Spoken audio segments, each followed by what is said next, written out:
እንደ ሴሚ-ትራኮች ያሉ ትላልቅ ተሽከርካሪዎች እስከ 18 ማርሽ ሊኖራቸው ይችላል። እስከ ቅርብ ጊዜ ድረስም አብዛኛዎቹ ማኑዋል ነበሩ። ስለዚህ በከተማ ውስጥ የጭነት መኪና ሹፌሮች ማርሽ በመቀያየር ብቻ ሲለፉ ይኖራሉ። ነገር ግን ልክ እንደ ተራ መኪኖች ሁሉ አሁን አውቶማቲክ ማርሽ ቦታውን እየተረከበ ነው። ይህ ሁሉ ማርሽ የሚያስፈልገው በግዙፍ ክብደት የተነሳ ነው። የጭነት መኪናዎች ክብደት አንዳንድ ጊዜ ከ40 ቶን በላይ ሊደርስ ይችላል። ስለዚህ ሞተሩ የኃይል መጠኑን ሁልጊዜ በከፍተኛ ደረጃ ለማቆየት እርስ በእርሳቸው የቀረቡ ብዙ ማርሾች ያስፈልጉታል። በማርሽ መካከል ያለው ልዩነት በጣም ሰፊ ከሆነ ሞተሩ ከኃይል ክልል ውጪ በመሆን ፍጥነት መጨመር አቅቶት ሊቆም ይችላል።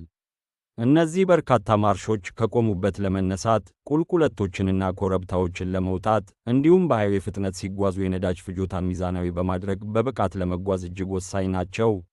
ስለዚህ ግዙፍ የጭነት መኪኖች የማርሽ ብዛትና ጠቀሜታ ምን ሐሳብ አለዎት? ሐሳብዎን በኮሜንት አጋሩን።